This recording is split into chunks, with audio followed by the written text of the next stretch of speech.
Perilaku pengendara Fortuner dengan plat TNI palsu ini akan kami bahas bersama Guru Besar Kriminologi Universitas Indonesia Adrianus Meliala. Prof. Adrian, selamat sore, apa kabar? Kabar baik, Mas. Terima kasih sudah bergabung kembali bersama kami. Soal kasus ini kan sebetulnya bukan hal baru ya, karena dulu-dulu juga kita pernah punya kasus yang sama dan juga diberitakan. Tapi kembali lagi ada hal semacam ini, padahal sebelumnya juga pernah ditindak di proses hukum. Anda menangkapnya bahwa ini sebatas pada ego dari sang pemilik kendaraan atau ada hal lain yang membuat orang bisa melakukan hal semacam ini? Ya karena sudah jadi kebiasaan ya. Dan yang kedua adalah bahwa memang di jalan itu berlaku power struggle ya. Orang yang berkuasalah yang paling hebatlah yang kemudian menang. Dan kuasa atau hebat itu antara lain ditunjukkan melalui mobil siapa ini ya. Mobil lembaga mana, bukan sembarang lembaga juga, tapi lembaga tertentu ya. Dan untuk itu maka orang lalu berbuat sedemikian rupa untuk mendapatkan STNK tersebut. Dan menariknya adalah bahwa walaupun dia mendapatkannya dengan cara ilegal, tapi ternyata kemudian dia berperilaku seolah-olah bahwa dia memiliki kewenangan yang legal. Ini menarik bahwa dia begitu yakin diri, confidence bahwa dia ketika melakukan sesuatu dengan STNK yang ilegal itu kemudian toh bisa lepas dari hukum, lepas dari tanggung jawab, dan kemudian bisa tetap tadi berasa powerful di jalan raya. Walaupun plat TNI itu sudah tidak berlaku lagi, tapi masih bisa digunakan warga sipil. Anda merasa ada celah di situ? Saya kira mungkin sekali ya, karena ketentuan di TNI memang memungkinkan adanya kesempatan bagi purnawirawan untuk memiliki STNK dinas tersebut. Nah, plat dinas itu sendiri itu kan sebetulnya mudah untuk dibuat dimanapun. Demikian juga STNK juga relatif mudah untuk dibuat dimanapun, dan tergantung kita sebetulnya sebagai orang yang katakan saja menggunakan plat dinas tersebut itu lalu mengubah perilaku kita, atau misalnya okelah karena kita sadar diri bahwa kita menggunakan plat dinas palsu, STNK palsu, maka kemudian kita hati-hati saja. Yes, saya kira selalu tersedia peluang untuk itu di jalan raya di mana diisi oleh jutaan mobil ya. Nah, tapi kan yang menarik adalah bahwa walaupun dengan mobil dinas palsu, dengan kendaraan dengan STNK palsu dan plat dinas palsu, nyatanya orang berani bragging ya, berani untuk memperlihatkan perilaku yang berubah, arogan, agresif, dan bahkan kemudian menyerang orang lain, tanpa sadar bahwa dirinya kemudian lalu akan terpojok sendiri, begitu. Dan tidak hanya polisi sebetulnya, Puspom TNI ikut terlibat untuk menangani kasus plat dinas TNI palsu ini. Menurut Anda, ini bentuk keseriusan untuk bisa menangani kasus atau ada sebetulnya ada hal yang perlu diusut lagi di belakang kasus ini? Minimal karena nama TNI dibawa-bawa ya, nggak merasa bersalah kok kemudian lalu menjadi ya diperbincangkan, diviralkan di jagat media sosial, dan itu tentu lalu kemudian perlu untuk mendapatkan respons.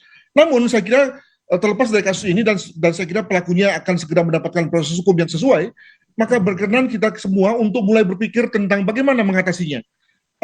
Tadi saya katakan bahwa di jalan raya itu pendekatannya power struggle tuh. Semua orang memakai pendekatan kekuasaan untuk supaya bisa tadi lolos dari ganjil genap, bisa bisa mengambil jalan seenaknya dan seterusnya.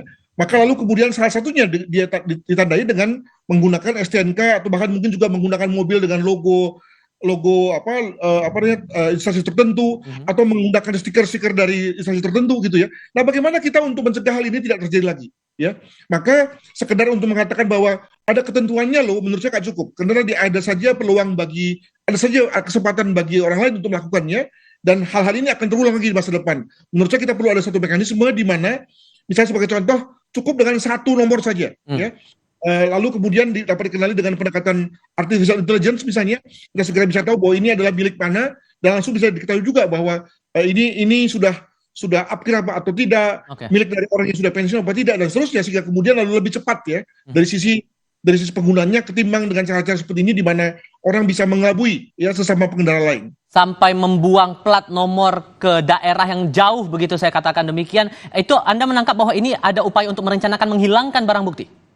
Itu pasti, tapi kan bayangkan betapa primitifnya ya perilaku yang bersangkutan, seolah-olah dengan menghilangkan secara fisik maka sudah hilang semuanya. Dia nggak ngerti, atau bahkan mungkin dia pura-pura lupa bahwa sebetulnya ada yang namanya database, ada yang namanya data searching, di mana orang bersembunyi dimanapun akan ketahuan, dan itu terbukti ya, di mana kemudian polisi bisa dengan mudah menjemput yang bersangkutan, lalu kemudian mengetahui berbagai data diri tentang siapa pemilik STNK sebenarnya, gitu ya.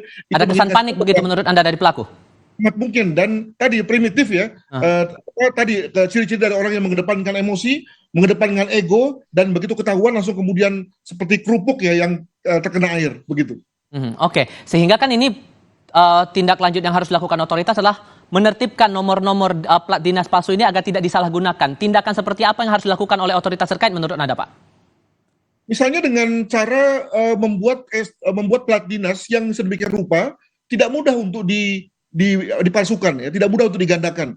Sebagai contoh misalnya kalau saya tidak salah plat dinas milik DPR RI itu agak sulit untuk digunakan karena bahannya, karena konturnya, karena catnya juga agak beda. Alhasil juga kemudian lalu tidak mudah bagi para pembuat plat dinas di jalan, misalnya di jalanan yang sering kita temui, untuk kemudian lalu bisa menerima order ya kalau ada orang yang mau membuat plat dinas DPR misalnya. Nah itu adalah salah satu contoh saja dalam rangka untuk mencegah hal-hal sebegini terulang lagi.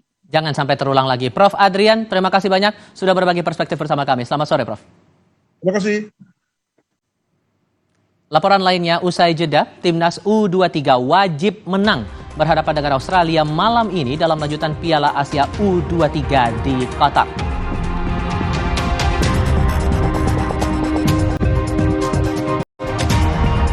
Justin Hubner, pemain belakang Timnas yang baru saja memperkuat klub Cerezo Jepang, tiba di Qatar. Bergabungnya Justin Hubner akan menambah kekuatan Timnas U23 melawan Australia malam ini. Diskusinya akan hadir sebentar lagi.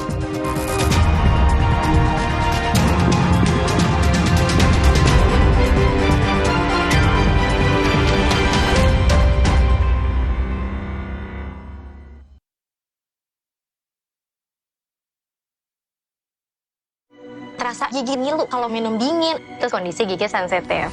Jika dibiarkan lebih lama, ada kemungkinan untuk memburuk. Sensodyne memberikan perlindungan hingga